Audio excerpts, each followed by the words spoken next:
Should the Niners be worried about Geno Smith? This is a bonus topic. Like, I've written him off because the 2 times he played the Niners, he didn't look good or confident. But it's the Niners, and he did apparently have a great season. And everyone I talk to that covers the Seahawks are like, man, he's going down the field. He's really good. And I keep going back to 2 weeks ago when the Niners made Jarrett Stidham look great, and Geno's better than Jarrett Stidham. So should the Niners be worried that Geno Smith has now, in his 3rd time facing him, watching how other quarterbacks have had success, that he will finally figure it out and play to his full potential against the Niners? Yeah, that's going to be the huge test, and I think he should, and I think he will, and if they don't, then, wow, they deserve to lose. Geno, I mean, I've been on the Geno train since, like, week 5. It's like, wow, this guy's actually pretty solid, and then it's like, whoa, I know he had a bad month. I think he kind of had, like, a bad December, but it wasn't, like, terrible. Ultimately, he was still doing him. He was moving around a little bit. He was, like, chucking it deep. He wasn't afraid. And that's the best thing, he's not turning the ball too much over, and it's crazy to see such a comeback year from him. And I know he's in the running for comeback player of the year. I think he should over McCaffrey, to be honest, because it's like, dude, this guy literally, I know he didn't come back from an injury, but comeback years don't have to be just for injuries. This guy literally came back from the dead, and all of a sudden now he's en route to be a starting caliber quarterback either for Seattle or someone else with a nice sum of cash in his pocket next year. But yeah, I think he's got everything that the Niners hate to see. I mean, the Niners are bad at defending screen games, but that's not really in Seattle's repertoire too much.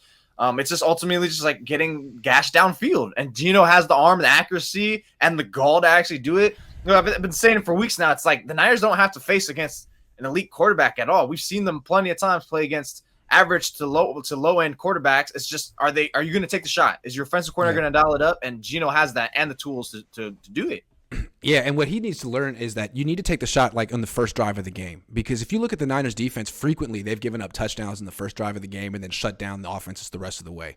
It's almost like they're not really awake yet. You have to punch them in the mouth for them to wake up. So the Niners, Geno, you might want to be aggressive early if you want to have any. Because I've seen him against the Niners both times. He looked intimidated, overwhelmed, and never really made a move. That being said, at the end of the second game, he started scrambling and started moving the ball, and maybe he kind of figured out something that works for him against his defense, or maybe it was just garbage time. I don't know. They got the benefit of some penalties that they game, especially in that last scoring drive. But yeah, it's the fact that he was still doing it and everything like that. It's just, it shows he's capable of it. And there's been plenty of instances. And again, when you have the weapons of DK Metcalf and Tyler Lockett, it's going to stretch this defense. It's going to make them a little bit more scared of who they're going to guard against. I just wonder if DeMeco Ryan. It's not quite the. I'm sorry. Yeah. It's not quite the level of the Raiders' weapons, but they're really good. They're still really good. Yeah. That's a at least top 5. I'd say maybe top 3. Wide receiver tandem in the league. They're pretty damn good. No offense, decent. He caught a touchdown against the Niners. Yeah, he's a 10+ yard god. That's pretty much why that guy's just always downfield. He's so quick. He's so clean with his routes downfield. Yeah.